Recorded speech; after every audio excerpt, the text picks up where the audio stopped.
Hi guys, it's Mrs. Murphy from the Upton Town Library, here to show you just some of the crafts we talked about at our recent Piggy Storytime.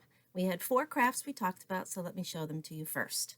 First one is a little finger puppet. And then what you can do is you can take a marker and make little nostrils on your finger. And this is just made out of foam and marker and googly eyes, and just kind of fun to do. And you could make these with other animals too, once you get the idea of how to make one. So that's our first one. Our second one is another simple one. It's just a colored pig, both sides, and I took 2 clothespins and colored them, and there we have it. You can stand your pig up. It's hard to see right now. You can stand it up. So that's just fun, and you can do other farm animals as well. Of course, crafts with paper towel tubes or toilet paper tubes are really fun and easy to make. So here is one with the 3 little pigs and the big bad wolf. So we've got templates for those as well. And then finally, we've got just a painting project using pink paint and markers and a cork.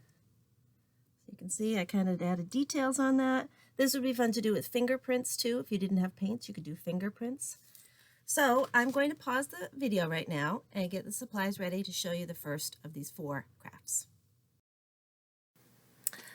So the first craft we're going to talk about is this little piggy puppet for your finger, and it's using craft foam. You could also use just regular paper for this if you didn't have that, a piece of cardboard colored, anything like that. So I'm going to tilt my screen down so you can see how we're going to put it together. All you need are some pieces of pink craft foam. So I've got these little ones that I just got at the craft store, 2 different color pinks.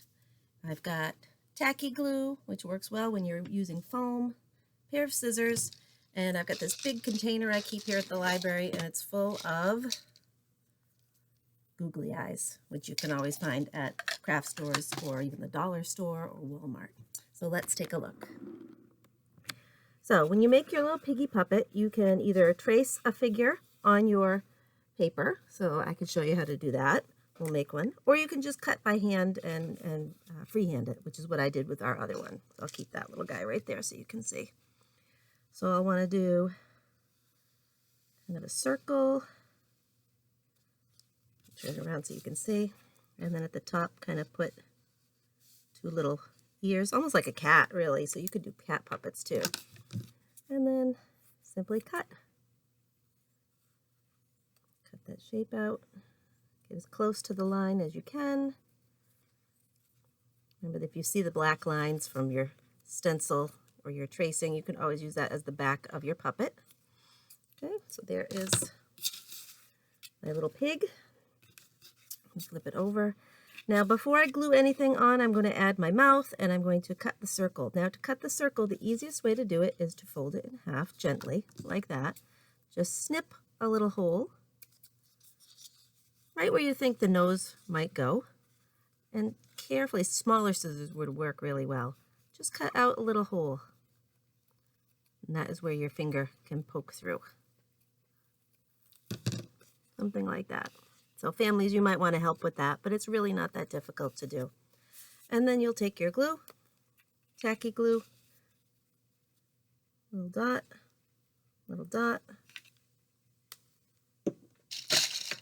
and googly eyes. You can use any size you like. This just happens to be what I've got here. You could use really super big ones, little teeny tiny ones. And then just a marker. Maybe I'll give this one a little funnier smile.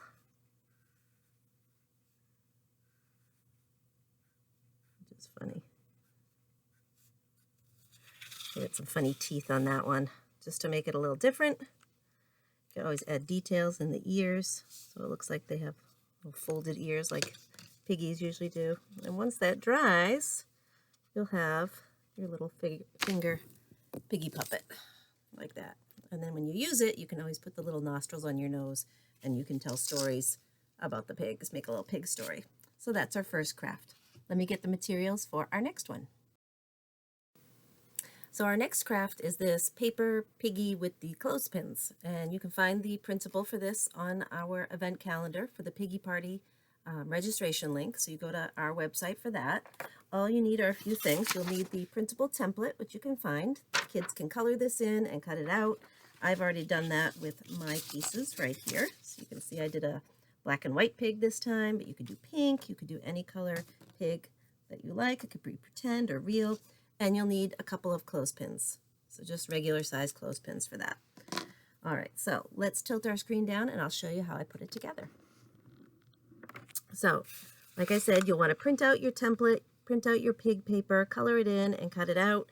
When I did mine, I like to kind of keep the tail all in one piece like that. Instead of getting in all the little details, it's a little easier. You'll notice that the pieces are mirror images, so they're the same thing, but they're backwards. That way, when you put them together, it's going to make like a sandwich when you glue them together. So that's what we're going to do now. You'll need your scissors to cut it out. You'll need markers to color it in. And then you'll need your glue stick to put it together. So let's do that. If you wanted to get even more creative, you could put a little stuffing in the middle, like some little cotton balls or rolled up newspaper and make it a little stuffed piggy. Give it a little more dimension, make it more 3D. But a flat one is okay too. And certainly, if you put this on cardboard or cardstock, it would be a little more stable and secure. We'll just do paper this time. You can see there's our pig, front and back. And then all I did is I took my clothespins and I colored them a little bit with the black marker. This little guy I did a little more, and I did pink, so it's all colored all around. And then you just have to put them on as if they were legs. And here we have it, our little piggies, our clothespin piggies. And you could make a little story. There are other animals you could do. You could make a farm story. So those are our clothespin piggies.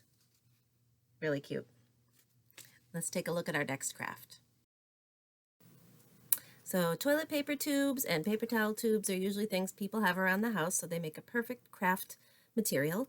So today I'm using toilet paper tubes. If you don't have those handy, just use a paper towel tube and cut it in half, or a gift wrap tube. Things like that would work great. All you need to do for this one to make our three little piggies, here they are again, three little pigs, and the big bad wolf, which is always a fun story to tell. You can print out our printables that we found, and they're linked on our website under the Piggy Party registration page. So there are 4 of those. Simply have your kids cut them out. You wrap them around the tubes, secure them with a little piece of tape. Can't even see. Tape works best because if you glue them, they tend to pop open. So I would just use a strip of Scotch tape, and then you're ready to go to tell your stories. If you wanted to have even more fun, you could have your kids use these and create different buildings out of materials and then tell the story of the big bad wolf. You could use things like Legos or building blocks, or maybe use toothpicks and marshmallows and create something, and you could create different ones and tell the story, and that's always a lot of fun to tell. Hang on, we've got one more craft. All right, our last craft is this wine cork piggy painting project. You can see all the different faces I drew on them, the different profiles. You could even do fingerprints with this too if you don't have paint or if you don't have wine corks. So it's pretty simple to do. You need a couple of things. First, I like to use this mixed media paper. Anything that is not just regular paper. You can get mixed media, you can get watercolor, acrylic paper. This one is from Walmart, so it's usually the cheapest, but places like Michael's usually have a painting section. And this paper is a little thicker, and it tends to absorb the paint more and leave the paper flatter. So it's a little better when you're working with paints and watercolors. So we're going to use a piece of our mixed media paper, which I'll just tear out. It's almost like a piece of paper that's right between cardstock and copy paper. It's a little bit thicker. So that's what we're going to use today. You will need wine corks if you have them. If not, just do fingerprints. So these are little ones that I bought, but you can certainly save them up if you have them. Make sure they're washed, and you could use both different sizes for this. I'm going to use a paper plate to put my paints on. And if you don't have pink paint, which I did not, I used red and white tempera paint, which I got at the store. Got this at the I think I got this one at Michael's and this one at Walmart. So if you know anything about mixing colors, what do you get when you mix red and white? Can you tell? Pink. So that's what I did. I used more white than I did red. So I used a lot of white and then just a couple drops of red. And that's how I made my pink paint, which I made ahead of time. So you can see that. That's my pink paint we're going to use today.